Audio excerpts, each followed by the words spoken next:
Salut tous amoureux du cinéma, nous allons aujourd'hui parler de la saison 3 de Stargate SG1. On a fait la première, on a fait la deuxième, maintenant on va parler un petit peu de la troisième saison où j'ai beaucoup ri à cause d'un épisode. On va en parler juste après, un épisode qui est donc l'épisode sur les crânes. Non, c'est pas là. L'épisode sur les crânes lumineux, donc un épisode où tu vas avoir Daniel qui va finir par être sur un autre plan de l'existence. Il y a beaucoup d'épisodes comme ça où soit on croit Daniel mort, soit il est sur un autre plan d'existence, ou alors c'est Jack qui est plus dans le même univers, ou voilà. Il y a beaucoup de scénarios qui sont comme ça, je trouve, peut-être même un peu trop. Rien que dans cette série, enfin rien que dans cette saison-là, il y a 3 épisodes qui parlent d'un truc que certains voient et que d'autres ne voient pas. Il y a cet épisode avec les crânes, il y a des épisodes avec Daniel qui devient fou parce qu'il voit certaines créatures que les autres ne voient pas. Mais ce qui m'a beaucoup fait rire dans l'épisode avec les crânes, c'est que c'est une vieille série, Stargate SG1. C'est une série qui date des années 90 à 2000. C'est pas une série qui avait un énorme budget dans les premières saisons. Et ça se voit parce que ils utilisent une technique pour le décor de cet épisode-là qui est de la 2D&demi. C'est-à-dire que tu as les personnages qui sont sur un plan, les autres personnages qui sont sur un autre calque. C'est un peu comme rendre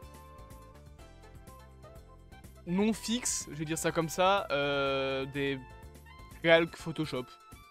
Concrètement, c'est la même chose. Je veux dire, il y a un calque, c'est l'arrière-plan, il y a un calque, c'est les petits morceaux de montagne qui sont devant, etc. Le truc, c'est que l'incrustation en 2D&demi, ça vieillit très mal. Parce qu'en fait, c'est le même système que les plaques en carton de théâtre. Les décors au théâtre, c'est des plaques en carton qu'on bouge, etc. Sauf que c'est pas de la 3D, c'est de la 2D&demi. Genre, t'as une planche qui va être dans ce sens-là et qui va être des bâtiments qui vont donner un effet 3D. T'en as une autre qui sera juste devant, qui va donner une autre façade de bâtiment. T'auras une plaque qui sera comme ça, qui sera les toits. T'auras une plaque qui sera énorme derrière, qui sera le ciel et des bâtiments aux alentours. Sauf que le problème, c'est que quand on fait ça au cinéma, ça vieillit très mal. Et là, par contre, c'est dégueulasse. L'épisode, il est affreux, je veux dire, il est moche, les fonds verts, ils sont hyper voyants, et pour cacher la misère, ils ont flouté tout le décor. Le truc, c'est que tu vois encore plus que les personnages sont pas dans un décor naturel. Je comprends pas pourquoi ils ont pas juste construit le décor. Ça va pas coûter cher, c'est des cailloux. Je veux dire, non, ça va vraiment pas, le décor était vraiment affreux. Et même en soi, l'épisode... Ouh là, pardon, c'est pas la bonne image. L'épisode avec les crânes... Voilà, honnêtement, il n'y a pas beaucoup d'épisodes dans la saison 3 qui sont intéressants. Alors t'en as 2-3 bien évidemment qui vont l'être un peu plus. T'as l'épisode avec le chasseur de primes que j'aime plutôt bien, même si bon, c'est le même épisode que plein d'autres. À chaque fois, c'est un personnage qui a une histoire, etc. Mais au final, il va réussir par ne pas trahir le SG1. La série, voilà, c'est une série comme dans les années 90, donc les épisodes ont une légère continuité entre eux. Je veux dire, par exemple, Stargate fait beaucoup ce qu'on appelle des épisodes rétrospectifs, où donc tu vas avoir des détails qui vont... en gros des épisodes entiers qui vont reprendre tous les épisodes qui sont sortis avant et les compiler, enfin pas vraiment les compiler, mais en tout cas les personnages vont en reparler un petit peu comme si c'était une compilation des moments forts de la saison. Et parmi tout ça, t'as des épisodes qui sont un minimum intéressants, comme l'épisode sur le chasseur de primes, et l'épisode final de la saison 3, qui est donc l'épisode avec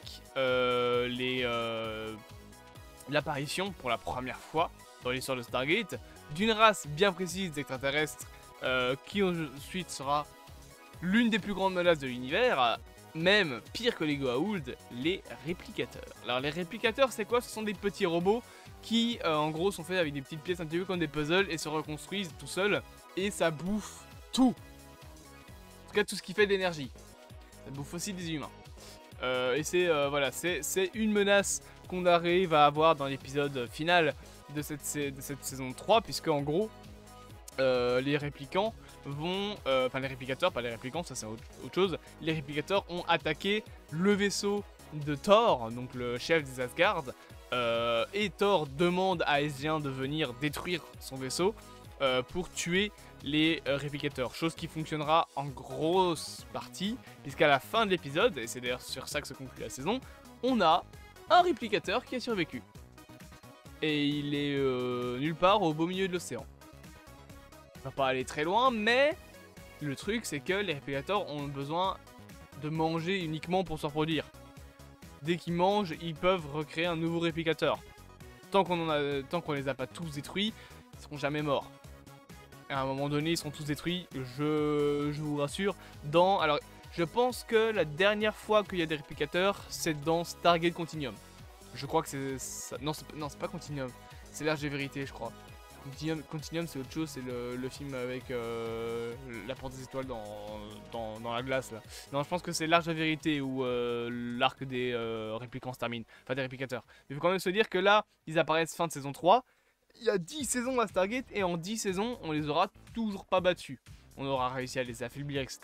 Mais c'est pas comme les Goa'uld qui, au bout de la saison 8, ne sont plus une vraie menace. Je veux dire, les Goa'uld, au bout d'un moment, il reste 2-3 Goa'uld qui se baladent. Mais voilà, c'est une race qui a été largement diminuée au fur et à mesure de la saison, enfin des saisons. Et là, rien que déjà dans la saison 3, les Goa'uld sont toujours un énorme empire, bien évidemment, sont toujours une très grosse menace. Mais là, déjà, la galaxie commence à se former contre eux. Donc là, déjà, les Goa'uld sont dans la merde. Je veux dire, Apophis a perdu beaucoup de ses soldats.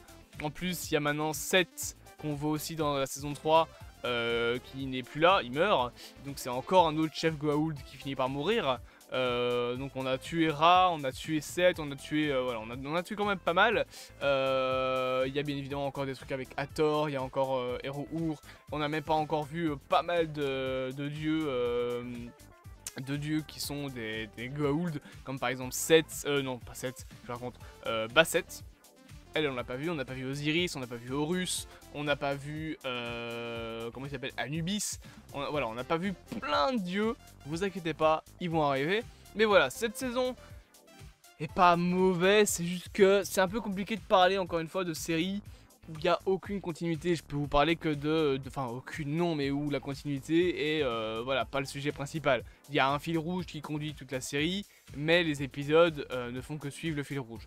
Par contre, je peux vous dire un truc, c'est que il y a certains épisodes où le générique a changé. Et j'ai pas compris pourquoi, parce que le nouveau générique, il est là que dans un ou deux épisodes, est dégueulasse. C'est la même musique que l'épisode, enfin que le premier générique, sauf qu'à la place du montage avec des morceaux d'épisode, c'est juste un travelling sur la tête d'un dieu, enfin la tête d'un pharaon. Et ça se termine juste sur un fond au noir. Ce qui est pas bon. C'est vraiment le deuxième générique, il est pas fou. Bref, j'espère que cette vidéo vous aura plu. Bien évidemment, je vous dis à bientôt pour de prochaines aventures. N'hésitez pas à interagir avec la chaîne. Je veux dire ça à partir de maintenant. Parce que dire abonner, partager, liker, commenter, de 1, ça fonctionne pas. Et de 2, c'est trop long. Donc interagissez à la chaîne si vous voulez. Enfin, interagissez avec la chaîne, c'est mieux. Et on se dit à bientôt pour de prochaines aventures.